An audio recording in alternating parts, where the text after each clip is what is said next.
Yo, this is Art the Architect with More Than a Haircut podcast. I hope all is well. Tonight we have Sister Karriemah live and in full effect. And first and foremost, introduce yourself, Sister Karriemah. Well, thank you so much, Brother Irie, for having me on your wonderful show. This is actually my second time. The first time we chopped it up, so I'm very excited about us doing it again. Yeah. As you said, I'm Karriemah Muhammad. Mm-hmm. I'm a mother. I am a wife. Yeah. I'm a sister. I was recently named executive director for a nonprofit here in Atlanta called the Community Council of Metropolitan Atlanta. And we work with our strong young Black men between the ages of 18 and 28. Mm-hmm. And we provide them with training, whether it be personal development, life skills, vocational training, academic support. Yeah. And then we also have something called a PMEN network, which allows us to provide wraparound services. So say a brother comes to us, and let's say hypothetically he aged out foster care. He's 18 years old. He doesn't have any place to live. We assist him through our PMEN network with helping him find housing. Okay. We assist him with job placement. Whether it be getting his resume together. We have certain companies that will hire.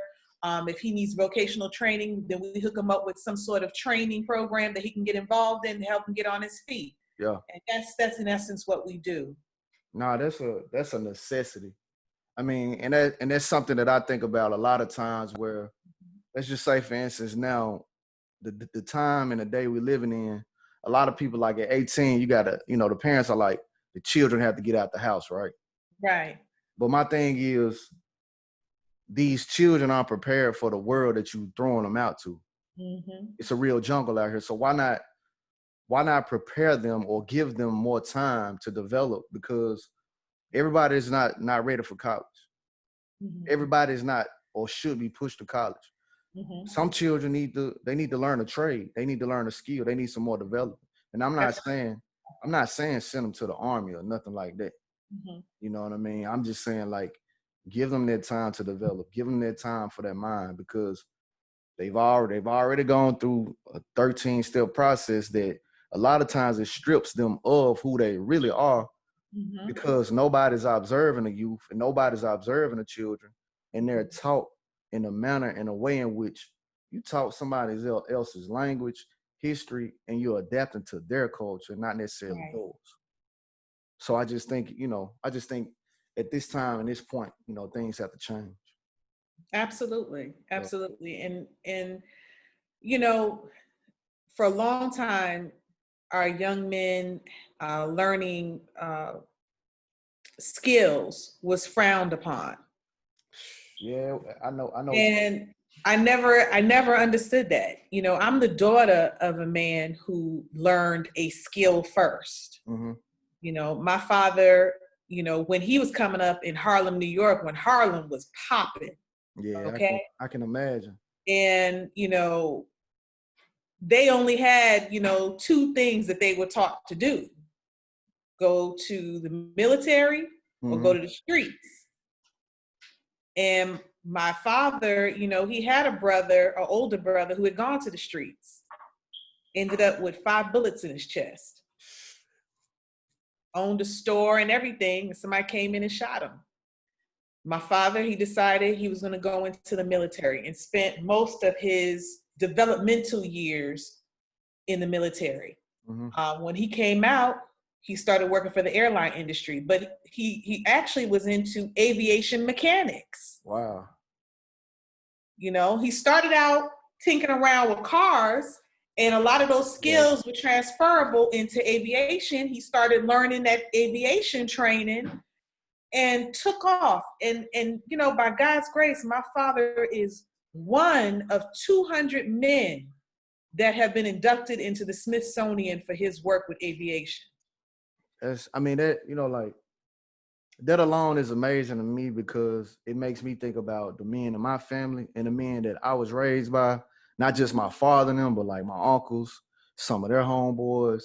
And just to hear you say he went from mechanic or just working on cars, and that transformed to him actually working on aviation and airplanes. So just imagine what he was thinking. And a lot of times, a lot of the men only have or like sixth grade education or second grade education. I say prior to my father and them's time. You know, that's a hats off to him.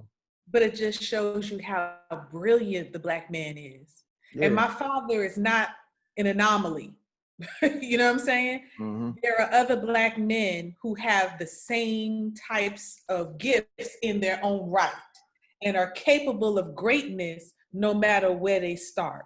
Yeah. And that's something that all of us have to understand, you know. And I, you know, sometimes I even, when I'm talking to some of my, you know, some of the sisters in the community, you know, just kind of, you know, hip them the game. Like, don't sleep on that brother that has to use lava soap to get oil off his hands. Don't sleep on that brother. Yeah. but that go back to the that goes back to the education. You Absolutely. know what I mean? Where it's like I think about just growing up, the TV was our friend, not just the TV, the telephone, not necessarily the cell phone that the children are using. But I'm just thinking in terms of when I say TV, we were influenced by the TV. We were influenced by the images that we were seeing, not just those images, but our parents too.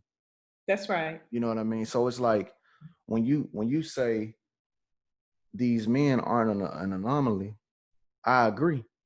My grandfather, you know, he passed a couple of years ago, but he had his own construction company. You know what I mean? And when I recently went home, my sister took me by a spot where my grandfather laid the concrete for this apartment complex. Beautiful. You know what I mean? So I'm like, just imagine the information that's buried now in the ground because it wasn't passed on. But I'm like, we could have a family name on the concrete. That's right. Right now. So that, you know, those are some of my thoughts. But at the same time, I think about what you were sharing with the women. Just like, look, I know a lot of y'all living this so-called fast life. And now it's the OnlyFans apps. That's where a lot of the women are. And it's a lot of distractions. But I'm like, that man that's working on cars, or the man that's a barber, or this man that's a chef, even the ones that's hustling in the streets, or just go and talk to these guys. It's something on our minds. It's something that's been on our minds. But if we don't have the avenue to express, to be heard, because you know, the women want us to listen. But now when we have something to say, it's like, oh, you ain't talking about nothing. He not doing nothing. He not doing nothing for his kids. He not. But when we do get around the children, it calms them. When we do get around them, we get them direction. So like I said, I appreciate what you're saying and the approach of what you deliver when you said, man, my father was into the planes. And it's like, I can only imagine the math that he had to learn to figure out what he was doing. Oh yeah. I mean, that's a whole nother thing altogether. Yeah. You know, just how he evolved as a man. But one thing I will tell you that my father says, and he tells me all the time, is it's a big part of his evolution was being married to my mother. And I know, like, when we first come into the Nation of Islam, we're taught about the three things that the white man made sure that we never learned: the science of business, the science of warfare, and the science of mating. It's real. And that mating piece, we keep jumping over it, under it, around it. But it is so key to unlocking our growth and development as a people, starting first with the most essential form of our community, and that is the family. You know, when you talk about, you know, your grandfather, you wish that you had learned some of the things that, you know, he had to teach. a part of it was, the generation was, man, you don't want to be doing what I'm doing. I want you to have more than what I have, because we didn't necessarily see the value. I saw the value early on because I was working on housing and stuff when I was in Memphis, because I guess the cold part is he left like 40 acres. Everybody's like 40 acres in a mule. He left 40 acres. Beautiful. You know what I'm saying? He owned a house next door to the house where my grandmother currently stays now, and a couple other houses. He actually developed the community. Beautiful. You know what I mean? So it's like I've dabbled and dabbled in the construction. My brother's doing it now. I've also dealt in carpentry because my father's father was a carpenter and a barber. So it's just like I've had my hands on doing these things because this is a part of my livelihood. I tapped into what was inside of me and my DNA in order to do and be presented how I'm presented. So well, now it's just a matter of building it. yeah. It's funny because I was watching a documentary about couture. Okay. and you would never think in a million years, like couture, like who wants to watch something about one of a kind, dresses for women? But really what it was really dealing with was mating. Barons, and them identifying women from other families that own oil and marrying their daughters and building upon their wealth, building upon their expertise to growing out their family. Yeah. And you'll find that even when you look at some of the other companies that have become these forces to reckon with, and you check out the women that they marry and what families they're marrying into, it helps them to build. Yeah. So it's nothing crumbling before it even gets started. No, they make sure that they are qualified to be a wife to this man, and that the man is qualified to be a husband to the wife. In the nation, we have something called short courtship process. And in the courtship process, that's what you're doing. You're taking one another to court to make sure that you are qualified to be a spouse one to another. So can I stop you right there? Sure. I think, and it's just the mind. To me, the mind is like a computer. A lot of times when when people share it, my mind start processing.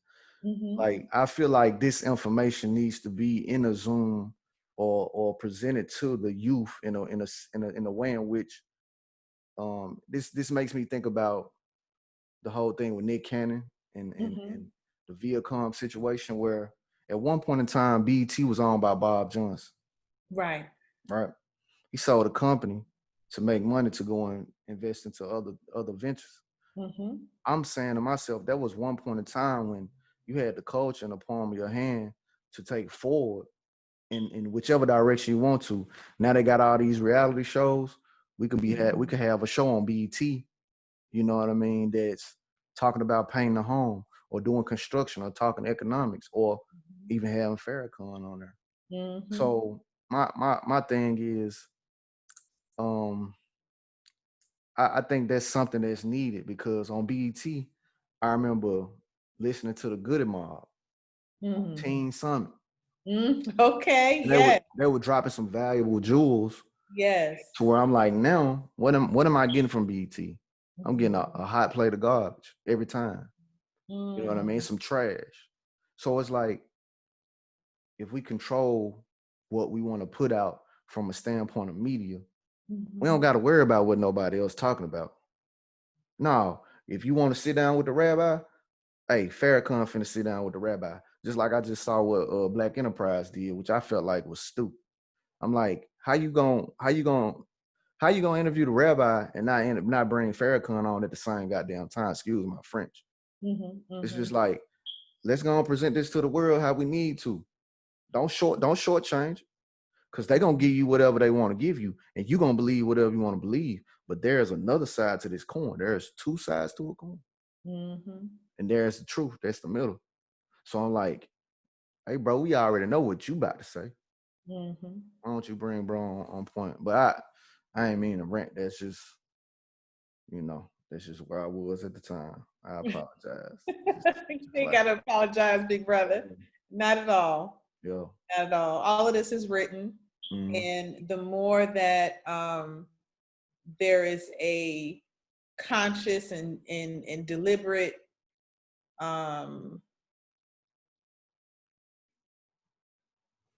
attempt to block Brother Nick Cannon from having whoever he decides he wants to have on his show, the more that he's proving the point that the Honorable Minister Louis Farrakhan has said for many years, and that is the level of control that the Jewish community has, not exclusively in media, but definitely predominantly in media. In every facet.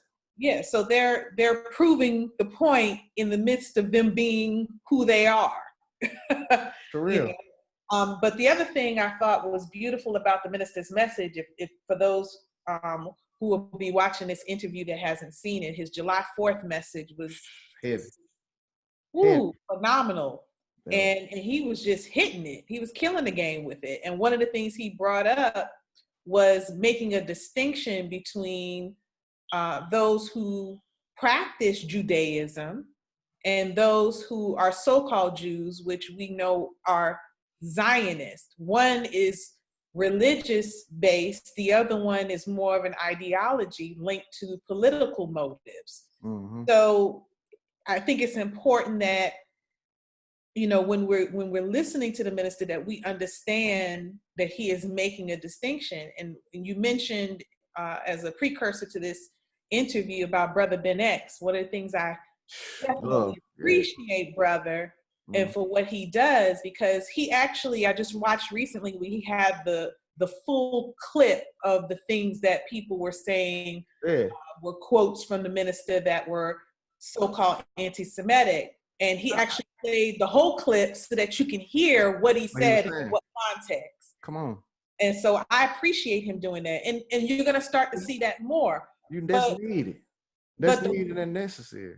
Oh, definitely. But the other part of it that I'm looking at is the people who have now come forward to support what Brother Nick Cannon is saying, whether it be Charlemagne the God. Now, check this out. I don't like that clown.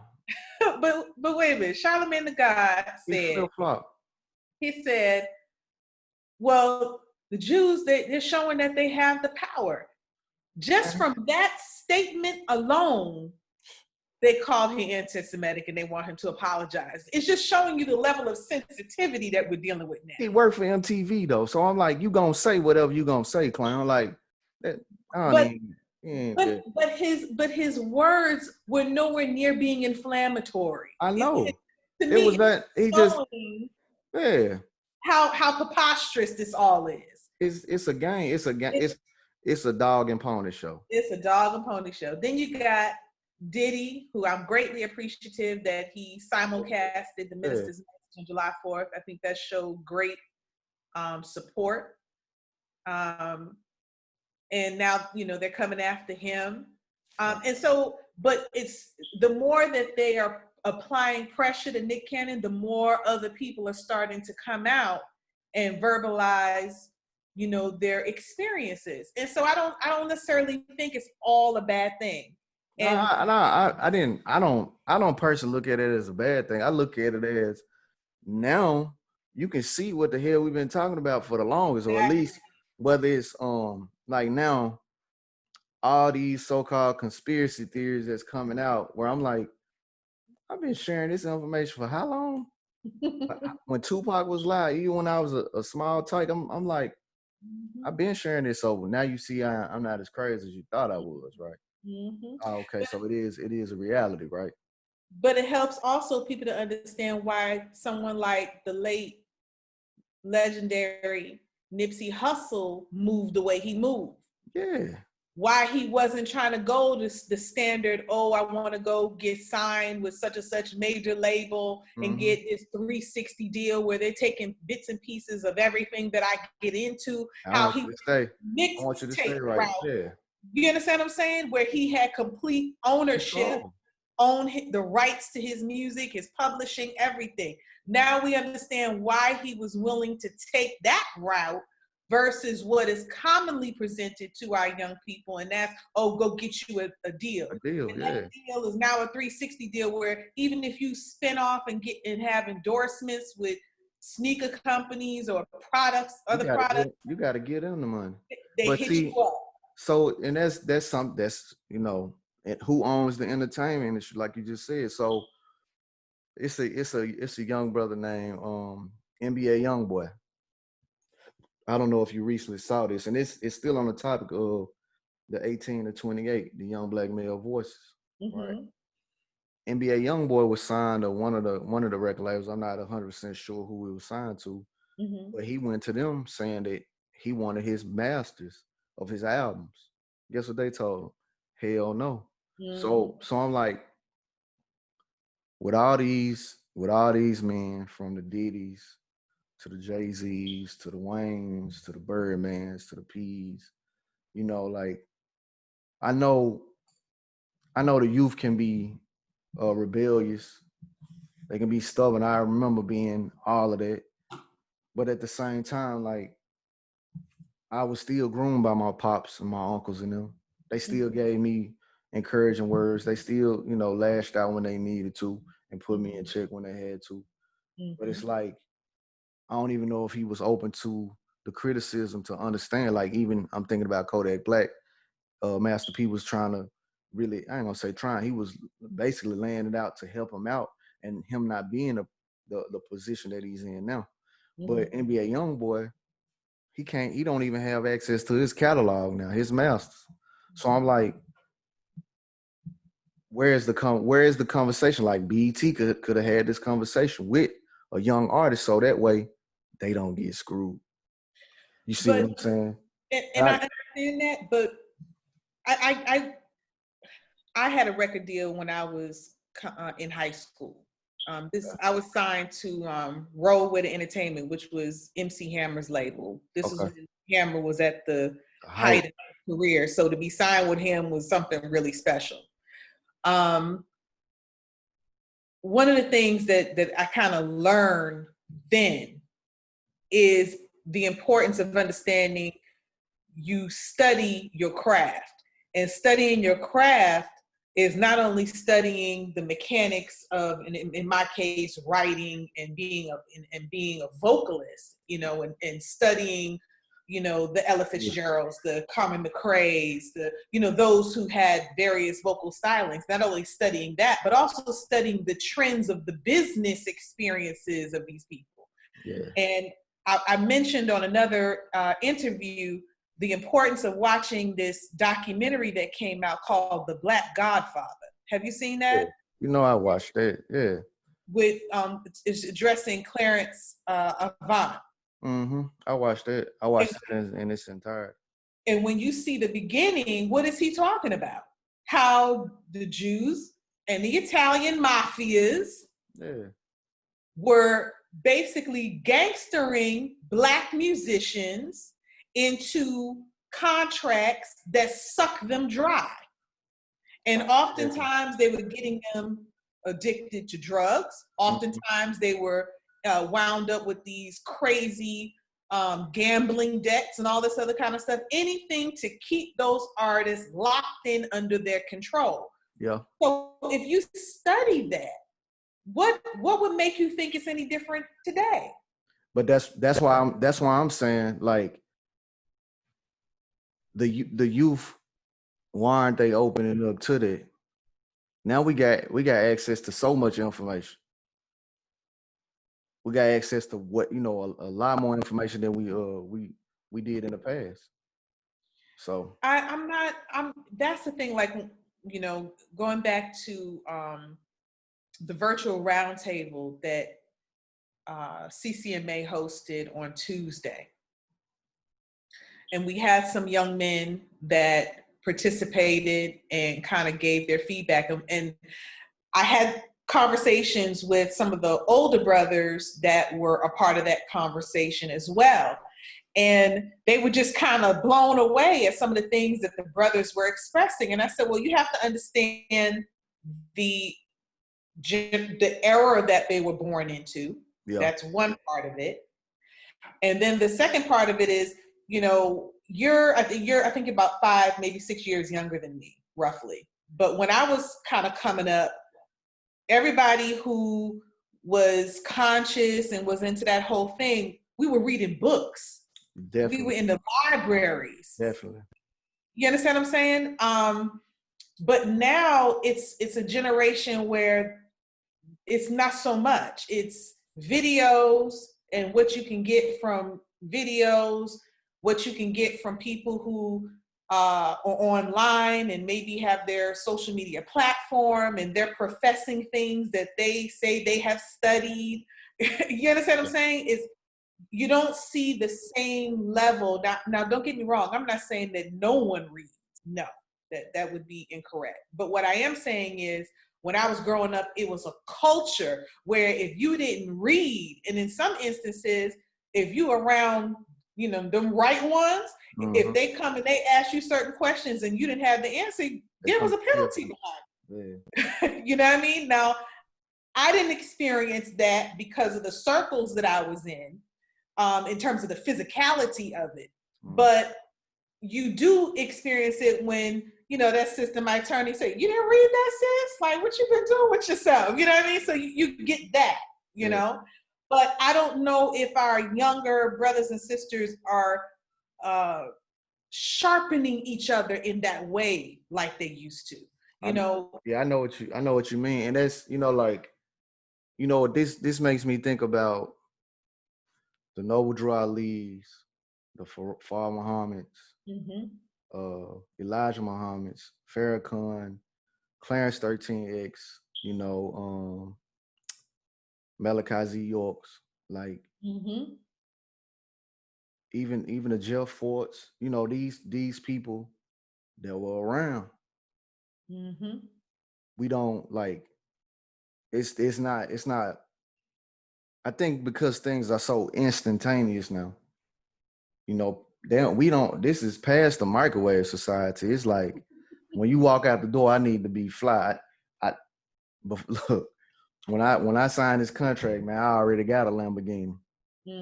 But what happened to the work that was put in to not only build a Lamborghini, but to ride in it? Right. So I think that's one of the things, because like you said, like I got a library of books over here now, and I'm just like, I'm still reading in order to understand, because the knowledge is in the books. The knowledge is right here, because again, if we don't control the media to point the information and give the accurate information, then guess what?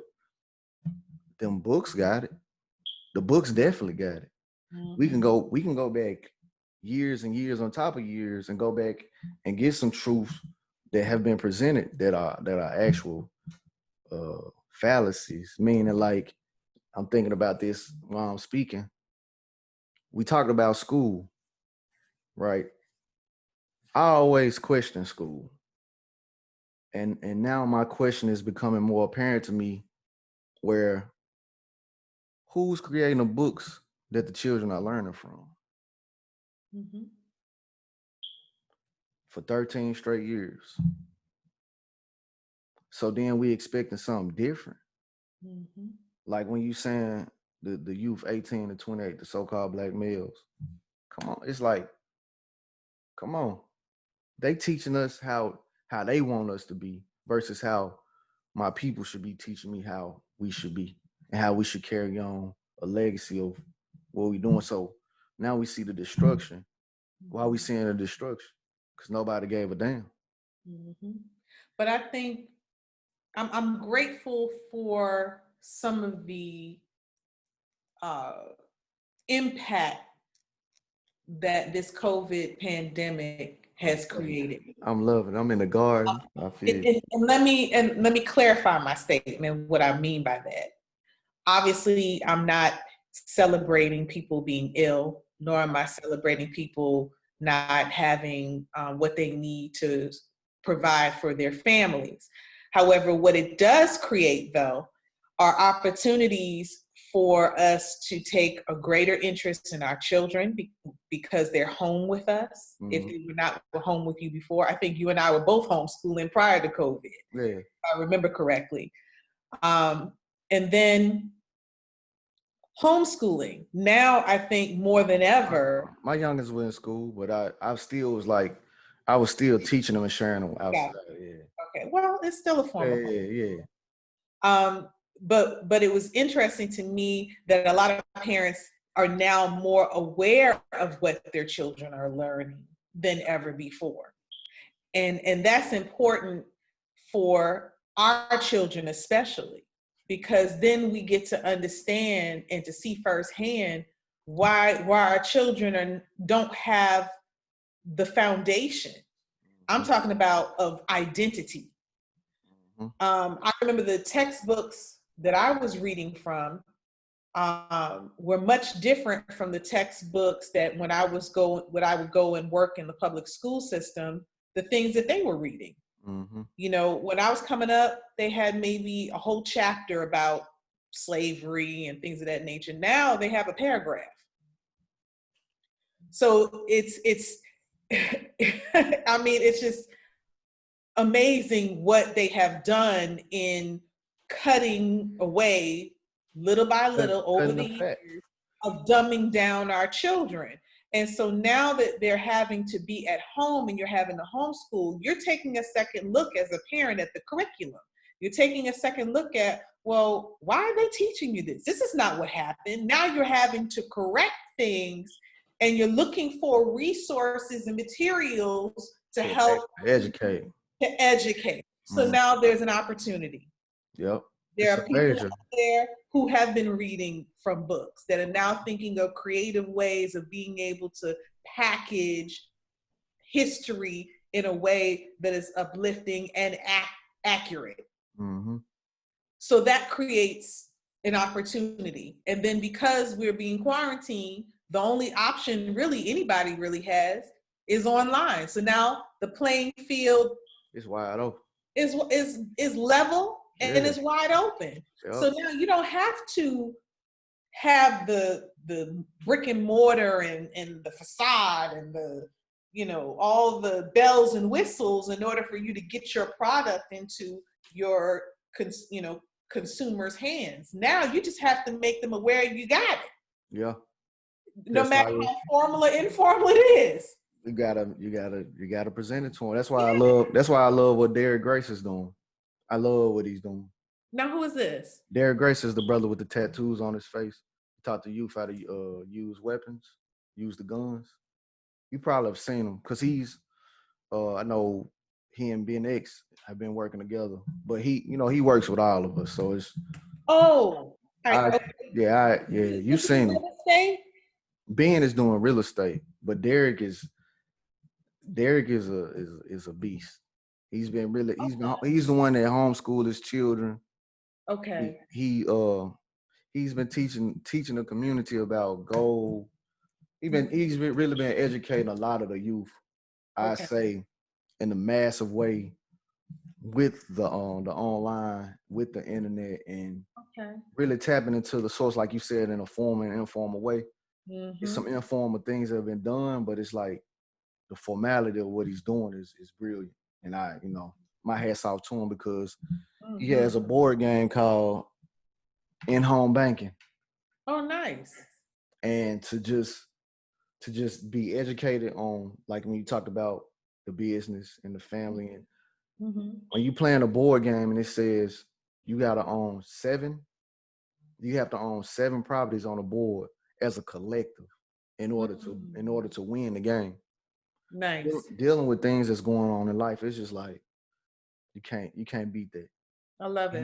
And he's younger than me doing this, and that's some of the things that I was looking to present to my family and my father to, hey, let's play Monopoly so we can get a better understanding of things going on. Mm-hmm. But he presented it in a way in which I was like, man, I don't think you a godsend. Real. Beautiful. For this time frame, this era, and to give people confidence, and it's necessary and needed. I say that. But I don't want to veer off because we look. I got some other stuff after we get done. I want to talk to you about. I want to get you to be a part of. But you said it was the Young Black Men Speak Out, the virtual roundtable. Yes. I want you to give a recap. And still, we can still go and conversate. But I definitely want to make sure that we focus on that point of the recap. No, I definitely get it. And I appreciate that. Everybody has been hosting town hall meetings and different virtual events that have been talking about the plight of young Black men. Mm-hmm. But we didn't see anything in the virtual landscape where young Black men were given the opportunity to speak. And, CCMA's founder is a sister named Norma Joy Barnes. Okay. And she has been running this nonprofit for 12 years successfully and has worked with over 4,000 Black men in the metro community. Wow. Sister been putting in some work, which is another conversation altogether. And so she's been hosting conversations with young Black men. That's something that she had been doing in person. But this time around, because of the pandemic and, the concern that we have for everyone's safety, decided to put it on a virtual platform. And then we changed the language a little bit. And then we opened it up to our young men. We asked 4 brothers that were older to be facilitators just to kind of keep the flow of the conversation going. But we asked the young men to lead the conversation. That's and something interesting happened, Brother Ari. For the first 10, 15 minutes, because I watched the playback, I excused myself because I was serious about no women being permitted, not even me. So I watched the playback. Oh no, it's serious. Okay? I already know it is. And I had sisters that were like, "For real? Yeah. Well, no, I just want to listen in. Yeah, no." It's something we gotta do. That's some man's room. That's their space so that they can talk. But one of the things that was interesting, like the first 10, 15 minutes, none of the young men said anything. And for me watching it on replay, I was concerned. I'm like, man, why aren't they saying anything? But then I realized something. I think they were waiting to see, are you serious about us leading this conversation? Or did you just call us to this room to talk to us like everybody else? Yep. I can see that. I can see that. But I when I was sharing with the facilitators about the vision for the event, no, they lead the conversation. The young Black men who participate, they lead it. You just support. They lead. So once the brothers kind of got the idea, okay, they serious about this, then they began to open up and share. And man, Brother Ari, when I tell you the brilliance that came out of those brothers' minds, and I said, we do ourselves as a community a disservice by not listening to them. But then I realized something. Many of us don't know how to listen to our men because we're so used to trying to tell them something. There's a time and a space for that. Yeah. But we also have to learn the art of listening to our young Black men without interruption. And check this out, brother, without invalidation. Without invalidation. Yeah. Now that's real. You ask the brother what he thinks and he tells you what he thinks. Don't say, man, don't think like that. Man, you can't. How you gonna tell? You ask me a question, then you gonna tell me how to.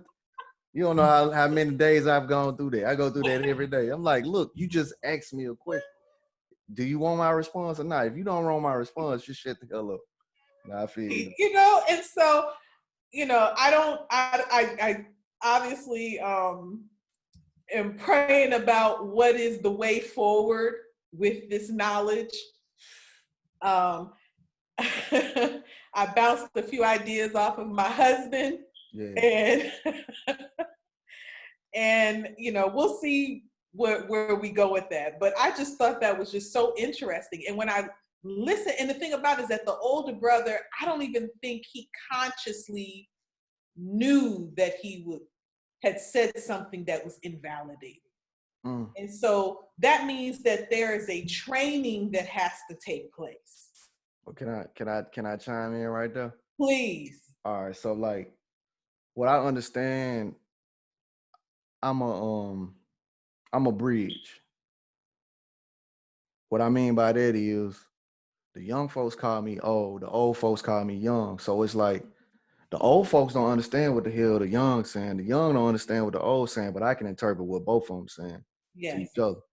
Yes. So that's the vital part. And I'm kind of breaking away from the conversation because I think about Malcolm X, Martin Luther King, and my grandmother all died at 39. You know what I mean? And I'm 39 now. So it's just like to understand the value of who I am and say like I'm the bridge. I'm the bridge that makes it makes it easier for the young to cross over and understand, like, yeah, the old dude was invalid, but listen to what he was saying. It's just like when I listen to Minister Louis Farrakhan, it's like a lot of the young dudes not gonna understand what he's saying. But for me to see my brother chime in or to see my pops and them chime in, it's like, man, for so long all it was Christianity. But to hear this, okay, you get it. And I even take the point back to say like the youth sitting in my chair, I'm listening to what they talking about. Why? Because he got something valid that he educated on that the old dude, he was educated on, but this young dude understands cryptocurrency. This old dude don't understand it. He's already been living in a crypto world. But I got to break it down to this old dude so he can get it. That's right. If I don't educate him, or if I don't tell, like I did the podcast called Resonate with the young sister, she was like, I love the older people. I don't understand why the young ones laughing at them because they don't know how to send an email or this, that, and the third. She was like, y'all need to spend time with these older people and get the wisdom from them. That's right. That's what they got. So now if they get the wisdom, we can come out of this thing on a whole nother side if we really want to. Right. By me processing certain things, like when you spoke about the quarantine. Hell, I've been in the garden. I'm growing sunflowers, watermelon, peaches growing on their own, blueberries growing on their own, zucchini, squash, potatoes.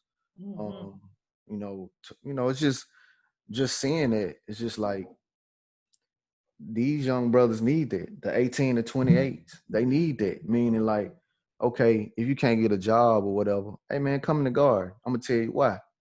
You coming in the garden, what better way to learn how to feed yourself and learn patience now at 18 to 28?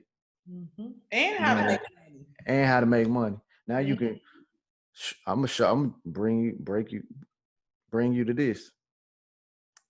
In 2 weeks, we harvested 110 cucumbers. Beautiful. Right.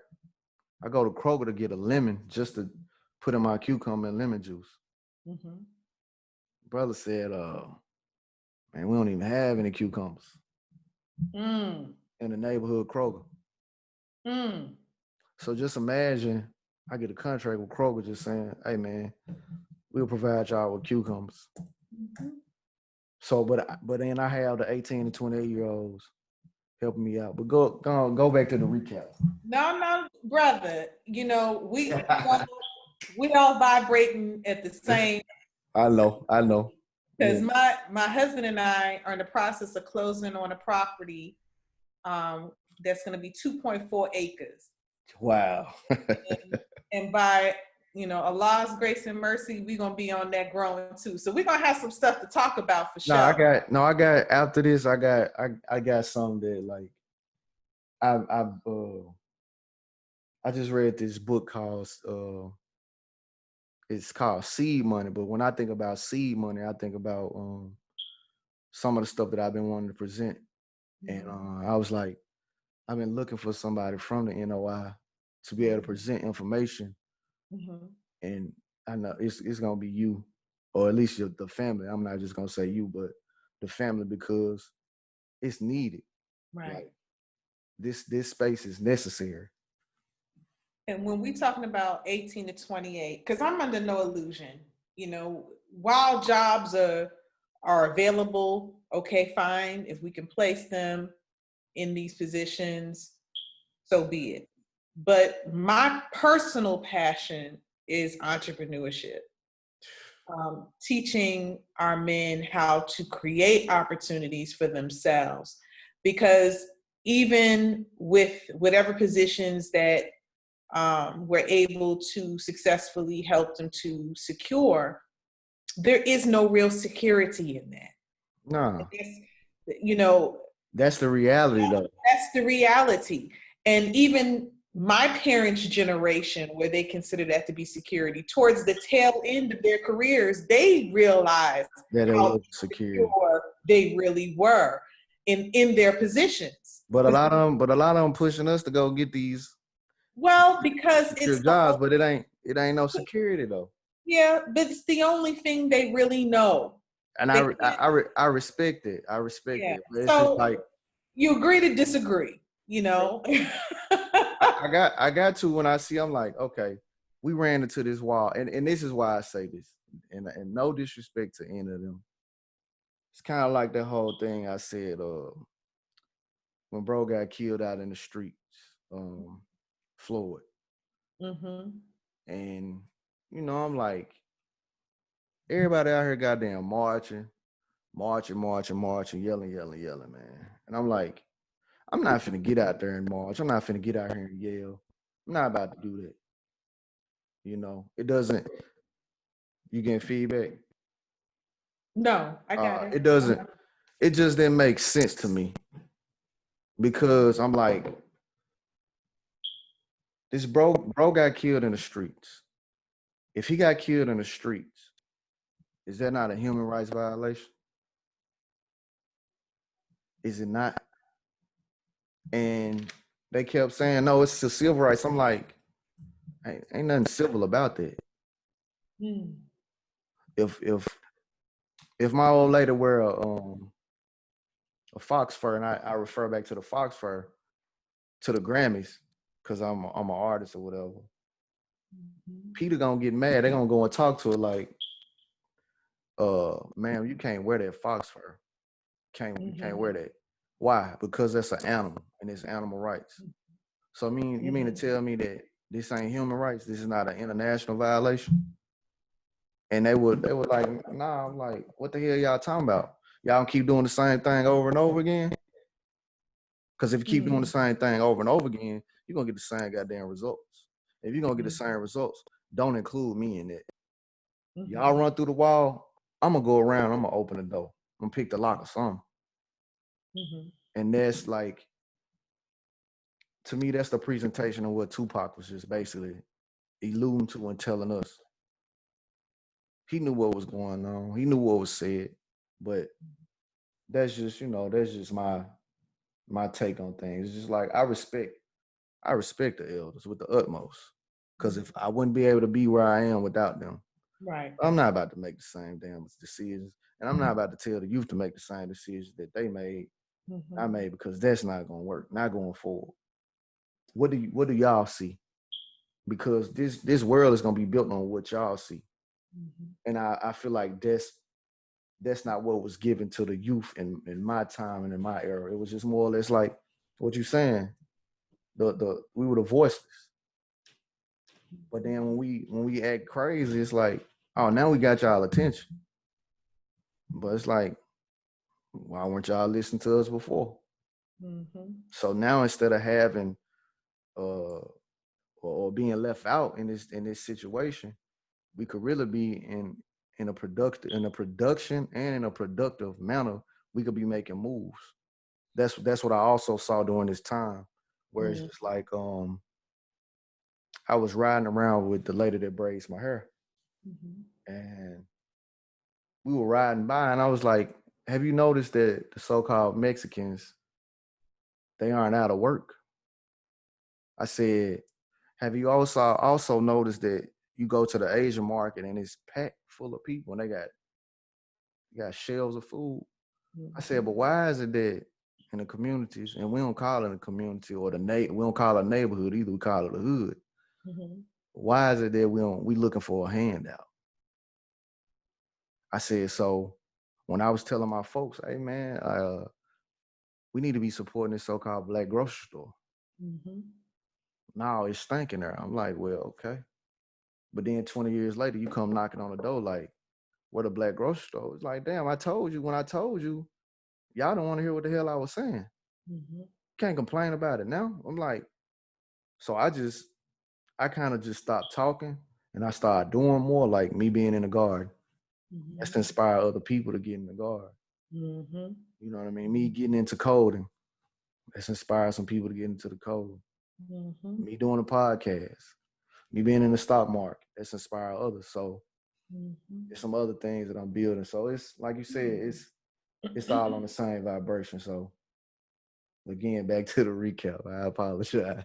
Well, you've inspired me, brother, and I don't think I had an opportunity to thank you, because in our last conversation, you were sharing some of the things that you learned from Brother Nipsey Hussle regarding gold. And I went on my own journey of studying gold after we had that conversation. And show you how Allah works. I was in Detroit for our annual Savior's Day convention. Okay. And I said, I'm not going to stay here in the hotel. I'm going to venture out into the city and see what's going on. And I was also preparing for our wedding ceremony. Okay. And so I was out in Dearborn with a lot of the Lebanese. And one sister who, I developed a really good rapport with, she just kind of ran it. Just show you how everything came full circle, brother. She ran it. And she says, and you can go to such and such jewelry store and you let him know that I sent you and then he'll help you through. And so I went to that jewelry store and that guy, he ran it, he weighed everything and showed me how to do this, that, and the third. And I was just like blown away. And so I came back, my husband came back into the hotel room and we were talking. And when we came back, I said, you know what? I don't want those little diamond trinkets they sell at Jared's and all these other places. I said, I want a gold ring. Solid gold. That's all I want. Gold ring. Yep. He says, are you sure you don't want a diamond? You don't want this? I said, honey. Yeah. I want something that has some value. Yeah. And so I began sharing with him the things that you shared, the things that the Lebanese sister and the jeweler shared. And he was like, okay. And it was that kind of education that I had a complete paradigm shift on. Now, the minister, Donald Minister Louis Farrakhan, has always been telling us to get gold. But where there was this shift for me was even the things that are common, wedding rings, gifts that you might give your loved one or what have you, making sure that that's gold. Yep. Not messing around with these trinkets that they're selling and we are paying top dollar for that at the end of the day aren't worth anything. And so then I started having that conversation with my sisters. Like, look, if that diamond is not going to be this, and you can't even get it set in a high quality gold because of the nature of gold, and just having that conversation, they were real. Oh my gosh, they've been getting me. Oh my God. And just hearing, it was like, so now I'm like thinking about, well, what else do I want to get into? You know what I mean? Like, do I want to start maybe selling gold full time? Is this something that I want to do? So it just opened up a whole new world to me. And I just want to say thank you. Because even with the minister's instructions, the way you presented it to me, and you helped me to understand it in a different context in terms of the levels of gold. Yeah. I thank you, brother. And I hope and pray by the sound of my voice, when people listen to your interviews, that they take to heart and mind and spirit what you share. Because if we listen, we can actually find things that will benefit ourselves and our families. So I don't know, how often people tell you what they've learned and how inspired, but I want to make sure I thank you, brother. I appreciate it. Yeah, because I appreciate it. that really, and look, proof of the pudding. pudding. Yeah, cause like I show you something else too. Like gold was $1,200 an ounce. Now it's $1,800 an ounce alone. So it's just like, but again, where are these conversations in the home? Mm-hmm. Somebody close to me, Derek Grace, was just like, he got Cuban links. He bought the Nipsey Hussle piece, and it's full of gold. Mm-hmm. You know what I mean? He just purchased a gun, and it had it was gold trimmed with Donald Trump head on it. And he talked about, he said, man, y'all caught up into the politics. I just bought a gun with this dude head on it. Guess what? I bought it for this, but in a couple of years, I'm gonna sell it for this. Mm-hmm. You're not even understanding value how I'm understanding. It's just like the conversations that are necessary on and what's needed to go on. Like again, I it was also a brother, Jeremiah Brown, that taught me about it. He has the book Financial Freedom, My Only Hope. And Financial freedom Financial Freedom, My Only Hope. Only hope. I screenshot some of the books. He also has a book called Stack, and he actually, the book is $20 now, but he was actually selling it for $100 a copy, and I'm pretty sure he sold out. Mm-hmm. But it's just like the level of information that the brothers around me are sharing, that I've been able to pick up when I was low. It's caused me to set up some opportunities in the near future, in which I have a program that I'm setting up soon. And it's just like, I never would have thought I would be presenting information how I'm gonna be presenting it in something that I've learned and seen change in my own life, where just simple things like you talked about gold and silver. I've been purchasing silver on a regular basis. Not only that, I've been investing into the stock market. Never, I always saw these lines and these numbers going up and down.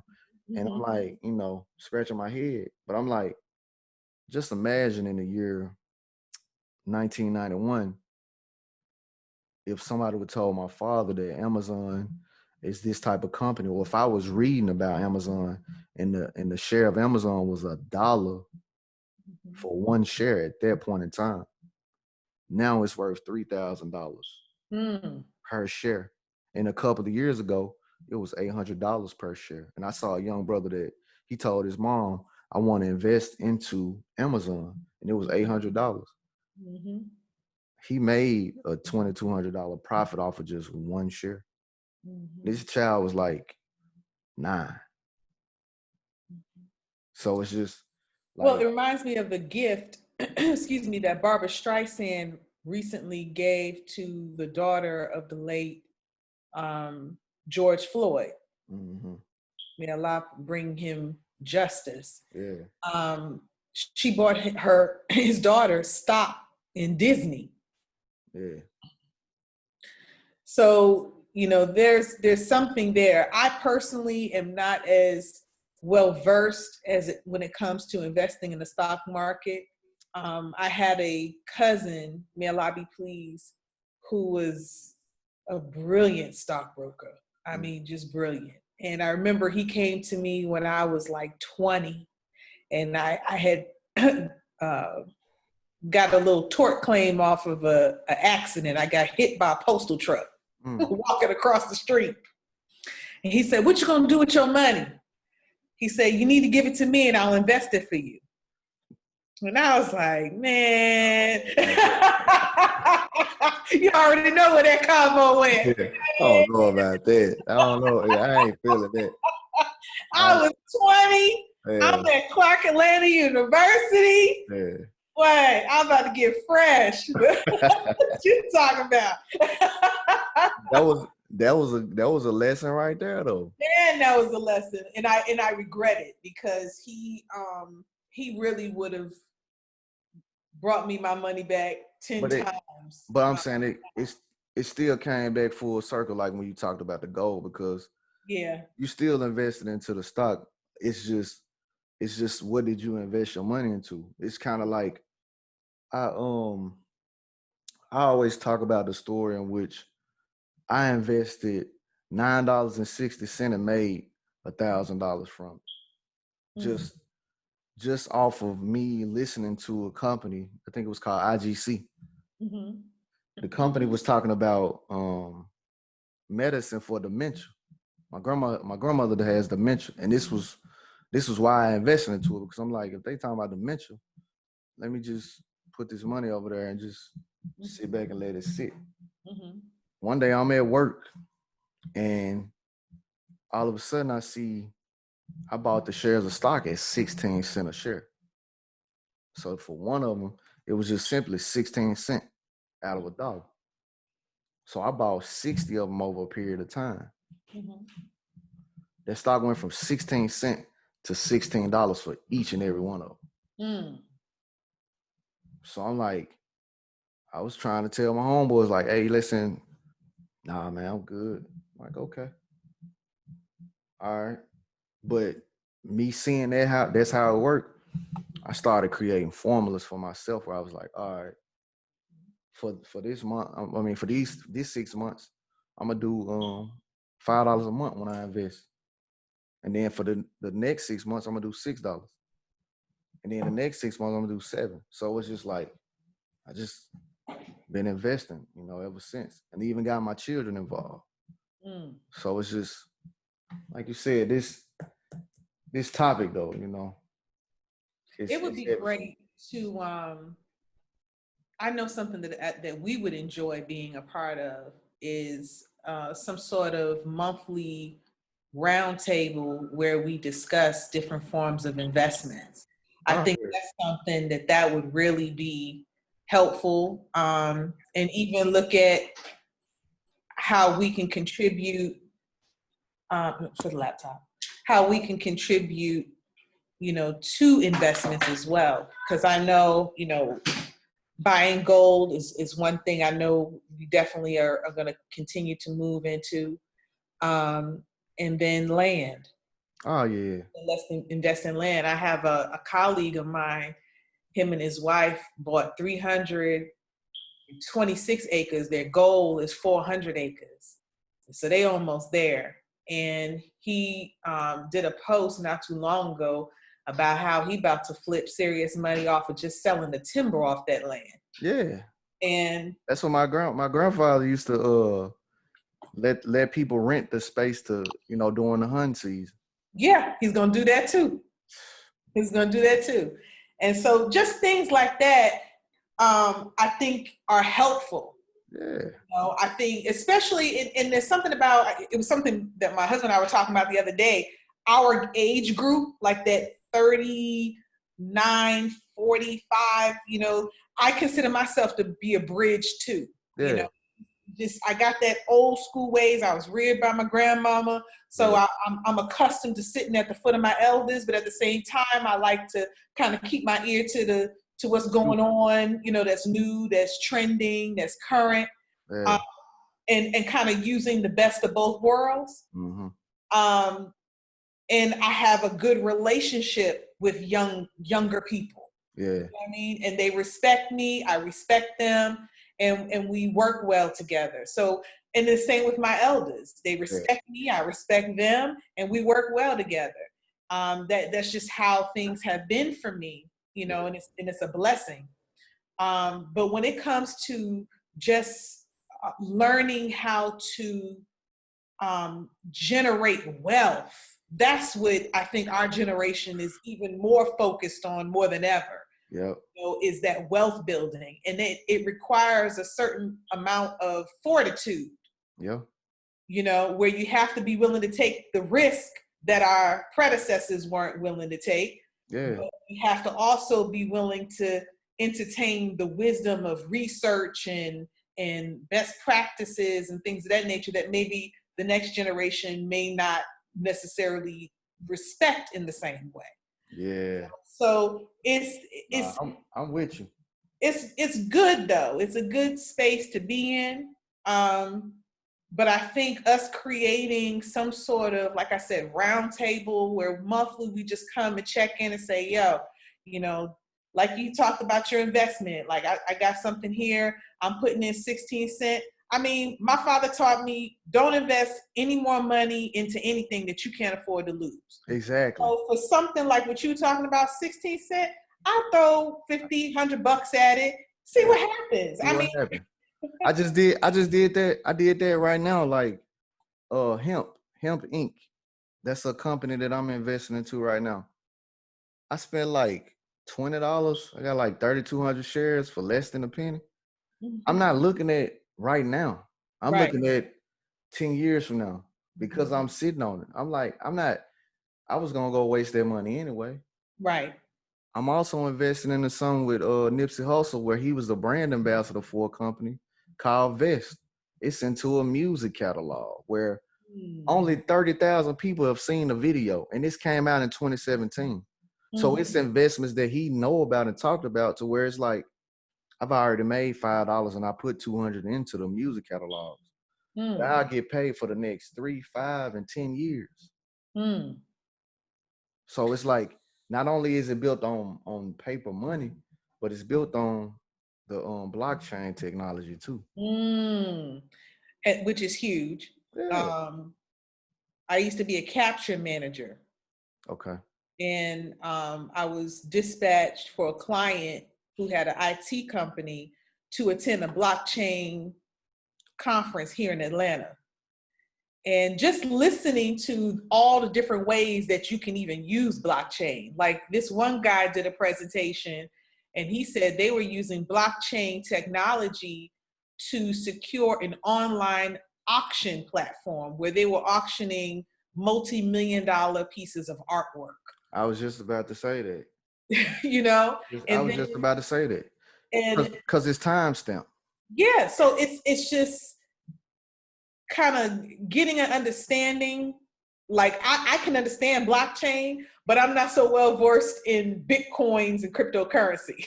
I mean, it's just like, so when you think about investing into the cryptocurrency, what you have to think about is you're not just investing into money, you're investing into technology. And I think once you understand that, okay, then you will eventually grasp what's going on. Meaning, like this painting, it's one of a kind, right? Right. That's one Bitcoin. You can't duplicate that. Right. Like you can go and duplicate $1 right now, but you can't go and duplicate that paint. You can reprint that. Right. Make print copies of it. Right. But that's one of a kind. That can be on the blockchain right now, on a coin. You know what I'm saying? Because once it's timestamped and dated, as this was a transaction that happens, it's a done deal, and that'll be under my name and the rights, and it's just so much that is being tapped into right now, and the power is, again, that's what these young Black males are. I'm them too. We still seeing this. Well, like you said, the wellness, the violence, the injustice, the enlightenment, the educate. We seeing all of this, but how do we introduce this to them? How do they introduce this to us from their playing field? Well, I think it's important to work on several different levels. Like one of the things that I love about the programming that CCMA offers is, especially when we do our 16-week PMI program, which is Priority Male Initiative, each week they're learning about something different. And they're starting off with character. Wow. Morality. Because especially when you're talking about, when you start getting into technologies, Brother Ari, I think sometimes because we're patterning ourselves after people who are not culturally in sync with us or spiritually in sync, we start making decisions like they make decisions. I agree. You know, and it's not our way. And it It's, lacks good or sound moral judgment, and it lacks sound just character. You know, it's real. it exploits character flaws instead of repairing them and correcting them. And so that's, I think, a part of the process that is essential to that training that we desire to share. You know, I remember Man, that's wild. it's in the Holy Quran, and I used to think about this often. There was a scripture where it was talking about why would you ask for a knowledge that if you knew would bring you trouble? And I used to think about that a lot. Like, what kind of knowledge could you have that would bring you trouble? Any knowledge without morality, without a spiritual centering, can bring you trouble. And we see the manifestation of that all around us. I say that all the time. I told my mom. People, and it could be like just a gift. Like, for example, you have a gift in painting. How can it bring you trouble? When you are painting things you should not be painting. Painting things that erode the culture, erode our perception of what is right, what is wrong, what is beautiful, what is ugly. Yeah. Do you understand what I'm saying? Yeah. That's a way that you can take something, a knowledge of something, and then make trouble for you. You know? And so yeah, that made me think. That made me think. That foundation is essential. Yeah, so you can't teach that. You can't teach technology. You can't teach basic business practices and not teach that. Yeah, without character. That's real. That's like I was telling my mom about. I look at the phone like a knife. If you give a child a knife, they're gonna do one or two things. They're gonna use it to go and dig or like hunt animals, you know, for food or whatnot, or they're gonna go and rob and kill. You got one or two choices. You give a child a phone, they can go and seek, like you said, knowledge, information, videos, or whatever that can inspire. They can go and you can go and build websites. You can go and start a bank. You can actually build a wallet from, you know, the crypto, or like my daughter had a conversation, like, you know, some of the girls in school, they doing all kinds of stuff. You know, sharing videos, like, why you ain't doing? It's like, no, I got morality. Like I said, I got character. I got people that's observing and watching everything that I'm doing. So if it's getting out, it's like, hey man, this is not representing them at all. And not only them, but myself as well. And even those who study the ways of African culture, because I didn't realize that you have, you know, viewers from different, you know, understandings and levels of consciousness. And, you know, when you start studying even African principles, there were certain types of information, certain types of knowledge that you couldn't just walk off the street and get. The elders would put you through a process to make sure that you were worthy of the higher level of knowledge. They didn't just give it to you. You had to earn it. And that earning was beyond the, let's say, the physicality of thing or the acquisition of knowing how to recite the information. They wanted to get deeper into you as a person and what you would do with that information before they ever gave you anything else. And they would test you. That was a part of that learning process. They would test you. And if you came back not passing that test, they would cut it right there. I mean, that's, so that's a part of our way. And we never did anything in terms of moving up in knowledge without a guide. You can go to the continent of Africa right now, and those who follow any kind of spiritual tradition will ask you, who is your guide? But in this country, you ask somebody, who is your spiritual guide? Who is your leader? I don't have no leader. I ain't got no guide. I don't need that. We become very combative about that. But in the higher civilizations, it is not uncommon to have a guide. Yeah, and they have a certain way of life and understanding. Like when you talked about Nipsey Hussle, when I think he was about like 18, 19, it may have been even older. He said his brother and his dad wound up taking him to Eritrea.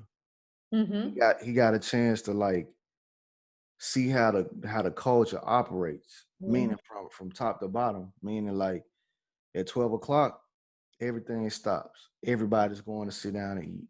Mm-hmm. I think he was saying like the women serve the mm-hmm. food to the men, mm-hmm. and the men protect the village. Mm-hmm. And it's like, to hear him say and give that experience of what he got a chance to do, it's a hustle and bustle here versus going back to Eritrea. Oh gosh. I've never been to Eritrea, but I've been blessed to go to 3 African countries, and I lived in 1. Mm. And man, first of all, it's true what they say that the land calls for you. So once you go, you long to return, and that's real. Mm-hmm. I was in Senegal the first time I went to Africa. And man, I felt so at home. I mean, they just warm, inviting people. And the moment you touch ground in the country, you see us and nothing but us. Like, I don't, if I could do something for a lot of the young black men who I serve in the nonprofit, I would pay for a trip for them to come with me to Senegal, to come with me to an African country so that they can see our genius. They can see what's the damage of colonization, but then they can also see the beauty of us. And there's a certain, we don't realize how much of a burden outright white supremacy is on us. When I lived in Ghana, and I'm gonna say this briefly, I don't want to monopolize the time with this. That's all good. But when I lived in Ghana, it was the most freeing experience of my life. To be able to go into a bank and people greet you warmly. And I say, hey, may I set an appointment to speak with your president? Oh, one moment. Wow. He says, come in now. It was one of those, what? Let me try to go up to Bank of America, talk about something. I'd like to see even your branch manager. And you can't even get an appointment the same day in many instances, let alone the president of the bank. So just things like that. It's like, and then when we sat down and we're sitting there conversating, it was this, I didn't feel the weight of having to prove anything. Yeah. You understand what I'm saying? And even though it's not a conscious thing, that's why you have that painting calls me. There's a conscious and a subconscious. Consciously, I'm like, I ain't gotta prove myself to nobody. But because of the weight of white supremacy that we've been living under, it's almost like a subconscious programming we have. And I was thinking about how a lot of our elders that were in entertainment would leave and go away to Europe and would never come back. I get it. I get it. Because the weight in this country of white supremacy, that oppression, all of that, it weighs us down. There were things that I never thought I would do to be able to do by Allah's grace until I went to an African country. Things just aligned themselves.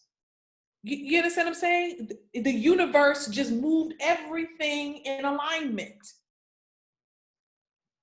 Versus here, you gotta fight and crawl and scrape your way to try to get to where you're going. And it's not like that in an African country. And Brother Akon, I've been following him. Oh yeah, he got some major stuff going on. I've been following Brother. And I remember he said in one of his interviews, he said, Black Americans come here, he said, because you can build a Fortune 500 company in an African country in 5 years. And it's possible. Yeah, ain't no time though. It's possible. Now I tell you, black folk are black folk all over the world. I ain't gonna tell you that lie. So if you don't watch your stuff will be gone just like any other place. Don't get it twisted. Yeah. But the opportunities are there. So whereas here you got this good old boy network before you can even get started, in an African country, you don't necessarily have that. As long as you are dealing with a good circle of people, mm-hmm. you'll take off. You truly take off. So am I saying pack up your stuff and move? No, I'm not saying that. But what I am saying is, I'm not saying. Not right away. Not right away. Well, I believe in the prophecy that our ancestors' blood has been soaked into the earth. It belongs to us. Yeah. So even if I decide to have interest with my husband overseas, it would be just that. Yeah, the earth is my turf. Yeah. It's just another another property that we will have, that we will live in and utilize, right? And grow. But there are indeed opportunities. And if I could tell the young men, but I'm gonna tell you this though, brother, and this is just real talk. I didn't realize how much I had been kind of indoctrinated into this Western mindset until I went to an African country and lived. So there are some things that we have to kind of really unlearn and pay attention to, so that we don't become and we don't recreate things that our former slave masters put in place if we're not careful. And it's a process that we have to go through, of being able to see something different, respect it for what it is, know what's for you and know what's not for you, but not judging what's not for you. Yeah, I can do it. So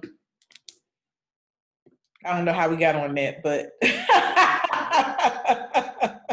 I mean, no, I think it's all, like you said, I think it's all relative. You know what I mean? Just the vibration of things. When you said,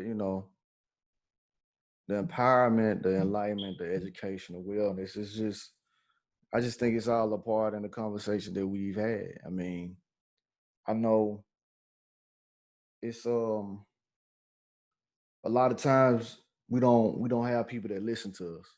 Mm-hmm. And when I say us, I mean, again, so-called Black male in America. We have a lot on our mind. We have a lot going on. and we give the respect, but a lot of times we don't get it. Mm-hmm. So then when we act out, it's just more or less like, well, what's wrong with him? And it's like, hey man, I told you. 2, I expressed myself. 3, we not getting the listening or even the hearing from our counterparts. The world will cater to a woman, but then it's like, all right, once you cater to the woman, it's like, okay, now what's next for us? Mm-hmm. Are we just gonna get the scraps? But then when we go out here and hustle and we go out here and do things that's demanding of our attention, man, he ain't nothing. He ain't gonna do nothing but go to jail. And I've seen that in the nonprofit world, which is why I was so drawn to CCMA and the work that Sister Norma was doing. I noticed that in an effort to try to swing the pendulum away from this perceived understanding that girls were behind men or girls were behind boys. And let me say this. Yes, there were certain categories in which young girls should have been performing better and receiving greater support. However, I do question the statistics in terms of what part of the population was that really talking about. Are we talking about white girls in relation to white boys? Because when I look at the numbers from Black boys to Black girls, both were behind, very far behind. So now you have money that was being poured into programs that were used to help offset or bring balance to the perceived imbalance, right? But it became, like you said, an either or. Yeah. So now we're funding girl programs, but we're no longer funding any boy programs. That's what's going on now. So now, but it's even worse because it's our Black boys that's at the bottom of the bottom. Yeah, the bottom of the totem pole. So yeah. Absolutely, because white boy programs, they may have had a hit, but they were still being funded. But our children were never really receiving a great amount of funding in the programmatic areas that really needed the funding. And so that's why you have a lot of grassroots organizations that are doing a lot of this heavy lifting, but the first complaint that they had is that they weren't getting the financial support. Money was automatically going to organizations that, truth be told, weren't the service providers. And then, me hearing that to me, that speaks volumes of fear of what I'm capable of doing. Mm-hmm. You're afraid that I'm gonna go to the moon and come back. You know what I mean? That's the start off the conversation. You say your father was a mechanic, and then he got into to working on airplanes. Mm-hmm. So if he's capable of that, and my grandfather has his own construction company in the city of Memphis, and you got the mayors asking for money, mm-hmm. coming getting bags of money from them. What, you know what I'm saying? Like, what is that speaks volume in two different people. Mm-hmm.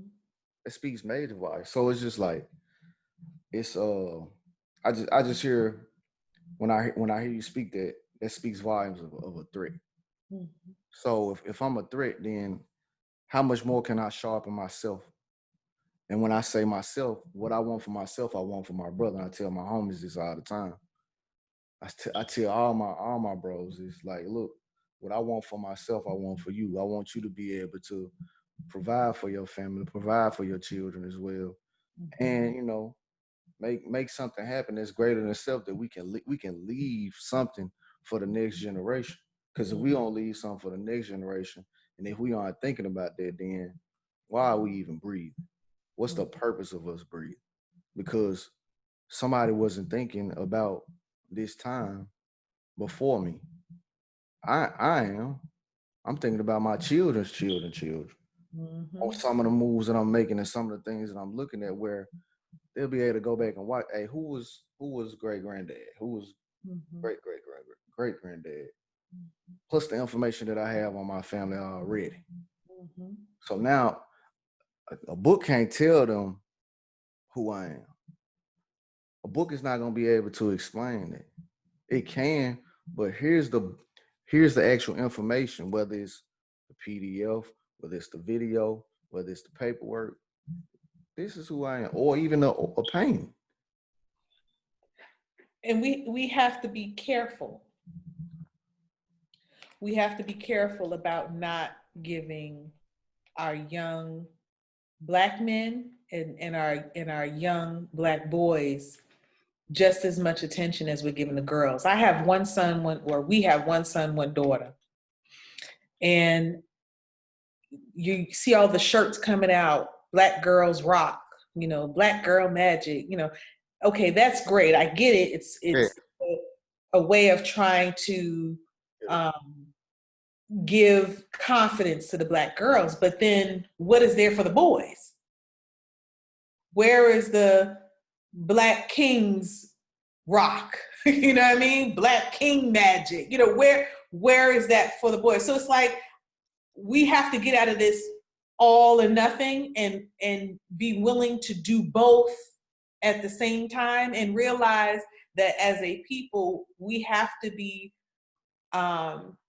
actively engaged and involved in building the self-esteem and self-worth of our Black children, both boys and girls, and not following behind what's social, the social media or some of the other entities are promoting us into. You understand what I'm saying? I mean, that's because it's what I'm saying, hurting our boys. It's hurting our men. And I remember my son came to me one day and he was like, I see Black girls rock, but what about Black boys, mommy? Mm-hmm. My son shouldn't have to say that. Yeah. And he's saying it not because of what he's getting in the home. He's saying it from what he's seeing outside of the home that is telling him, hey, no, Black girls rock. When we're walking through Target, that's all we see. Girls this, girls rule, girls run the world, girls this, girls that. And then you go to the boys section and there's nothing. It's a little boy holding a ball, a little boy running, right? Nothing that helps to build his identity. But I feel like that. But I'm not looking for them to do it. All I'm saying is, what is it that we can create? And I'm going to say this, brother. We need more men to help and to really facilitate that. I had another conversation last night as a result of the virtual roundtable we had with the young Black men. And I realized a lot of the organizations that work with young Black men are ran by women, Black women. Now, I'm not saying that like that's a problem. Don't get me wrong. However, what I am saying is it's a problem. It's not a problem. No, I know. I'm agreeing with you, but I believe it's something that we need to pay attention to, and we need more Black men to found or become executive directors of, or be in some sort of lead position in these organizations. That's what I'm saying about the problem. When I say the problem, where it's not, that's the representation, the presentation is not there. And that's some of the things that I'm personally working on from my standpoint and my vantage point, where, I actually, before all of this pandemic, one of my plans was to go into the schools to talk, or just pick one school, go in and talk to a principal and say, look, how can I come in and talk to the men, to the young men, where it's like, okay, if it's one that's clowning in the classroom, I could talk to the worst student and give them something that none of the teachers gonna give them. His mama probably ain't give them. The streets ain't gonna give them. To where it's like, okay, hey, have you ever thought about, you don't have to go to college, man. Everybody ain't supposed to go to college. Like, have you ever thought about being a plumber? He might laugh. He might say like, no. But guess what? Me having an opportunity to plant that seed with one of the worst students, so-called, oh, it's hell really gonna break loose then, because now years from now, he may get locked up. He may do some dumb stuff. He may whatever may happen. But a seed was planted.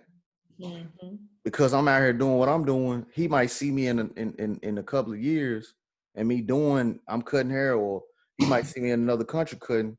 And now he's like, man, I remember dude told me this, that, and the third. I may have forgotten about it. But me impacting what he's seeing, that's enough in itself to reach Timo young males. You know, and I feel like that's all that has to happen. And I feel like the conversation of the men and the women, the women, needs to be had where, look, the women can present this information to a brother that's doing something and say, look, this is the information I have, but these young men need a brother to step forward. And and the woman can get the hell out of the way, and then the brother can step forward. You know, or the woman can be there with him and help present this. So it's just, that's when I was saying problem. That's all I was saying. Like, yeah, it's bound to happen now. Even what we doing, I feel like it's gonna change and help and direct some things. Cause that's, for me, that's what I do when I'm in the barber chair, where it's just more or less like, it's more than a haircut. When I say it's more than a haircut podcast, I don't know who's gonna sit in my chair. Right. I don't know what's going on with the people that's sitting in my chair. But it's been times where I'm like, hey man, come get a haircut, bro. He was like, well, one of my clients, bro, look, man, you've been giving me a tip the entire time that you've been coming to me. You've been paying me over and beyond. Just come get a cut. Why? When you sit down in my chair and you get a cut and you leave and 5 more people come because you came and sat down, I've done my job. Right. You've done your job. Sometimes that's just a therapy session in itself. Sometimes I'm a consultant where I'm like, hey man, go check out Bitcoin. Hey, go check out the stock market. Hey, go check out this. Matter of fact, go look at this paint right here. Matter of fact, go buy some paints from this artist. Oh, you looking for some tattoos? Hey, I got a cat from Memphis. You looking for oil paint? He does oil paint too. Oh, you need some concrete pour? Hey, I know a guy that can pour the concrete. Need somebody to work on the house. So it's just, I'm helping do my part. Can I do more? Yeah, I'm ready to do more. I'm looking forward to doing more. So. And it's much needed. I know we have, I think it's called Black Male Lab or Black Men Lab, with Brother Mawuli Davis, Pastor Derek Rice, and it's just a cadre of different organizations that work with Black men. But we need more of those. We need more. Even I think I saw a photograph, it was about 125 men in the room. I don't remember how many organizations they represented, but it's still not enough. Yeah. Because the need is so great. Yeah. And so when I talk about, really asking more brothers to lead organizations, be on a board to a nonprofit. If you don't have time to, quote, run a nonprofit, be on the board of one, That way you can help to shape how that nonprofit engages our men. Gotcha. And what they're getting out of the experience of being under the care and the service of these organizations. And then there's something else I want to bring up too, related to this whole nonprofit world, that I'm noticing, Brother Ari, especially like I get these emails, right? from different organizations. Let us train you in social justice. Let us train you in diversity and equity. Let us train you, yada, yada, yada. And so I came across one organization, and I don't know, sometimes I be on one, I have to admit. And so, and on that particular day, I was like, I bet you they ain't got not one Black person in this organization talking about, so we're going to teach you social justice. And so I was on one. I'm researching and I'm looking them up and I'm pulling, and who is this? And I'm looking for pictures and I'm looking for bios. And it wasn't not one Black person in the organization, from the board of the directors all the way down to the staff. They didn't even have a Black person to answer the phone. But they said they were going to teach social justice. And I'm thinking about all this funding that's coming out, Brother Ari. And I said, now, I would be curious to know who got all the funding. Who is getting this funding? These fools. When it's all said and done. Them same fools. And how are they getting it? I would be very curious to know that. But I'm sorry, that was just my little soapbox of some of the things that I've been seeing that I'm just like, are you for real? Like, you really serious? You got it. I mean, social justice. And they didn't even have somebody who was Latina or Latino on the board. Nothing. But that's, you know, like, again, it goes back to when I was stating about Nick Cannon and sitting down. It's like, bro, you work for MTV. Who controlling who on MTV? The boy Charlemagne, who own and control and run your radio station? You know what I'm saying? We don't run these spots that they own. They're gonna let us run the garbage on there all as much as we want to. Mm-hmm. But then if I challenge anything that they promote or push out, it's a problem. Mm-hmm. And you saw the recent buyout, right? No. It's now the same man. I can't think of his name. I have to pull it up on my phone. Who was that? He now owns iHeart, Ticketmaster, Live Nation. Let me see if I can find it. I wouldn't be surprised. It's, oh gosh, let me see if I can find it right quick.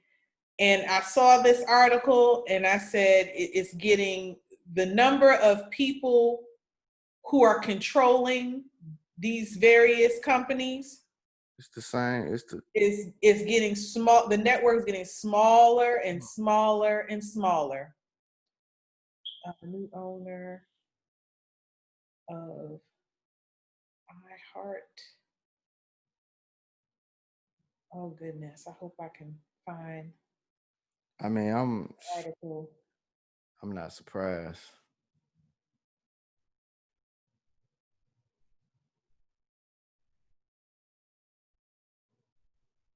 Oh goodness, what is it? iHeart. Let me put the rest. iHeart, Live Nation. It was like 4 different companies now owned by the same man. Let me see if it'll come up for me. Where's that article? So he owned all the major companies, and they probably got the what you call these algorithms working for them too. So I know they've been firing a lot of DJs and stuff, especially with. Yeah, and with this merger, I'm wondering how long the Breakfast Club is going to be. I just think okay. Whenever I think about Breakfast Club, I think about that interview Dame Dash had when he came through and busted up like, you can't pass this to your children, man. Here it is, big brother. I'm sorry. This here is just what we're talking about. Live Nation, iHeartRadio, Sirius XM, Ticketmaster, and Pandora are all now under the control of one man. This is coming from an article. It reads, the Justice Department has approved billionaire John Malone's takeover of iHeartMedia. He now controls the music industry from the root to the fruit. They said the expansion was authorized by federal antitrust prosecutors Wednesday. The deal allows Liberty Media to expand its shares of iHeartMedia by up to 50%. The company currently holds a 5% stake in iHeartMedia, the company that controls more than 850 AM and FM radio stations, as well as the streaming service iHeartRadio. The company is currently the planet's biggest commercial publisher of podcasts. Liberty Media is owned by billionaire John Malone, who was famously referred to by Al Gore as Darth Vader. Known for his expansionist and aggressive business tactics, Malone drew scrutiny in recent years for his support of Donald Trump's presidency. Malone donated $250,000 to the Trump inauguration. Malone owns a controlling position at the U.S. biggest satellite radio service, Sirius XM.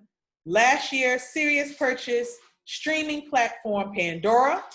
Liberty Media controls a 33% stake in Live Nation Entertainment, which effectively gives it a seat at the head of the table. No other organization controls as much of what is the largest concert promotion firm in the world. This includes control of Ticketmaster, the largest ticketing platform on the planet.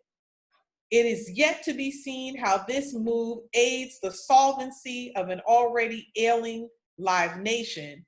As said in the space previously, Live Nation has always maintained their position through domination rather than innovation.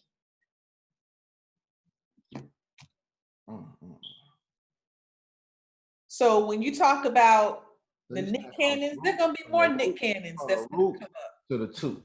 From the rooter to the toot. You said what about Nick Cannon? We talk about Nick Cannon, but we're going to have more Nick Cannons. And what do I mean by that? When you have somebody who can these podcast platforms, watch them start turning people off. See, this is why it's important for us to have our own stuff. But that's what Farrakhan talked about. That's what I'm saying. You know, like. But we got to be smarter too, because even with Nick Cannon, from my understanding, they were so rooted in his businesses, even though he started them. Whatever agreements he made along the way, whatever contracts he signed along the way, somehow they are anchored in his business. Yeah, they anchored in. I'm saying like, he on Nick Jr. He got, if I'm not mistaken, he has ownership in Nick Jr. If I'm not mistaken, which is Disney. You know what I'm saying? And then with the movies and all of what he's done, it's just like, man.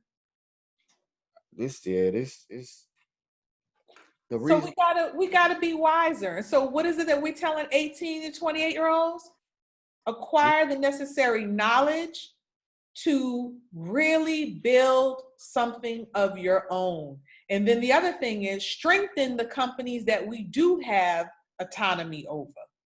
That's the other part of it. That's what I was saying about the grocery store when I was back home. I'm like, look. This was 20 years ago. I'm like, look, even if you don't like how I smell, let's just say that's what it was. Why don't you start a cleaning service? Mm-hmm. You start a cleaning service, you come in and you clean it up like you think it should be. Mm-hmm. You got produce. If you have a farm anywhere in the central area, provide that particular produce to this grocery store. Mm-hmm. Even if you have to strike a deal with them. Mm-hmm. You got the produce is there. So you can't tell the people, look, if you can't come to the farm, you can go directly to them. Mm-hmm. Yeah, so we have to see the urgency, in us supporting our own businesses. We had a wonderful market grocery store off of Old National called Our Market Garden with Baba Wanzu. And he grew a lot of the produce that he offered in his store. He had a lot of natural products and everything that he carried. And then in the back of the property, he allowed you to lease plots of land that you could grow. And my family and I went in and we purchased or rented land for, I think, 3 out of the 4 seasons. And we kind of tested ourselves. We said, okay, we're going to eat everything from what we grow. And had a wonderful growing experience. We're able to, grow a nice variety of food and have his counsel for when we kind of got stuck on some things, because things in nature happen, and so being able to learn and kind of extract his expertise was very, very helpful. But it was just a wonderful experience for us to have, and it took the fear out of cultivating the earth on our own, that we could do it and that we could enjoy doing it. And the food tastes so much better. I got some corn. I got some tomatoes. I got some squash. Yes. And I'm grateful. And we have so many great people in the city of Atlanta. There's no reason why, if you really want to learn more about food that you live in Atlanta, that you should not be active. Because I know I came in when Truly Living Well was still being ran by Baba Rashid Nouri, and I took his training classes and developed a very good rapport with brother. And he's truly like a big brother to me, and I know I can call him and ask him, how do I do this and how do I do that? But there are people, when we talk about the elders and extracting from the elders, it would be great to be able to put him before, group of young men and say, these are the different things that you can do in urban agriculture where you can make money. Sometimes they need to hear that from somebody who's done it, like yourself, like Baba, and others in the city. There's a brother, a younger, about our age, Brother Tenicio. I don't know if you know him, Nature's Candy. And he started actually delivering his produce. That's something that I thought about, just setting up a company that.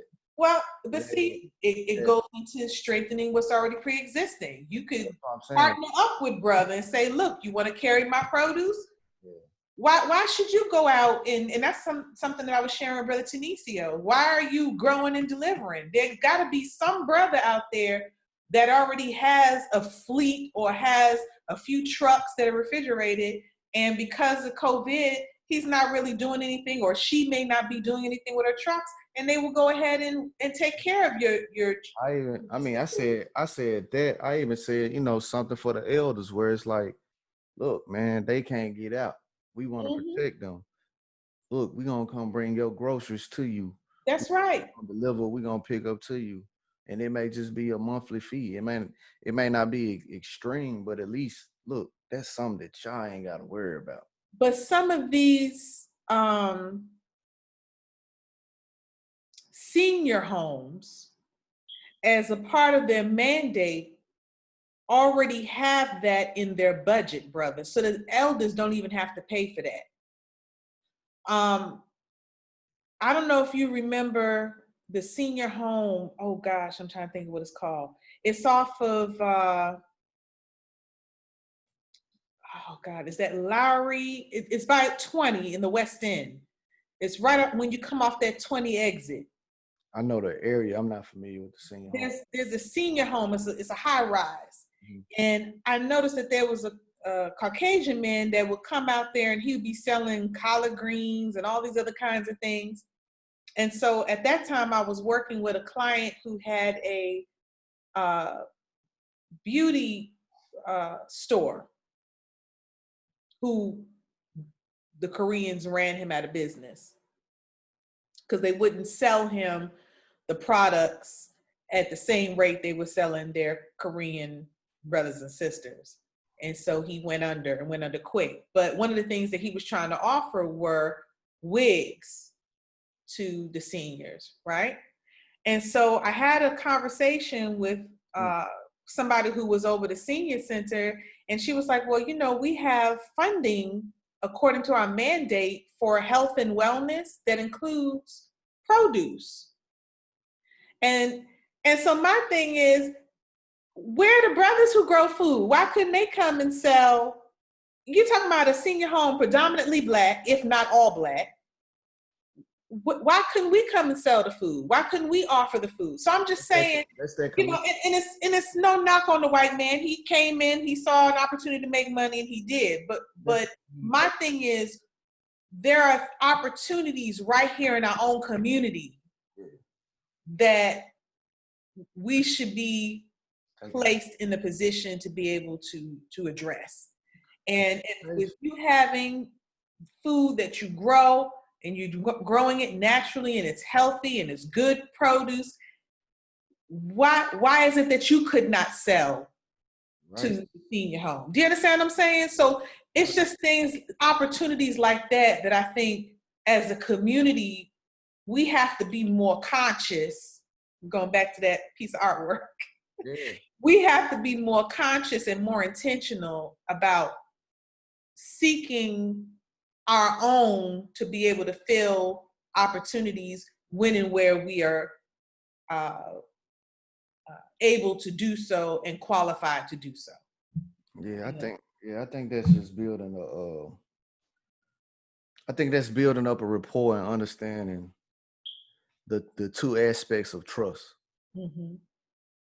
So most of the times we think about that one side of trust, but trust also goes into being able to really lay out a foundation for the future generations. Mm-hmm. And I feel like that's one way that we'll be able to learn and leverage on that scale. But it's a lot, but I'm always impacted by people and conversations that I get something from. So I know we'll talk, we'll go on forever, but I want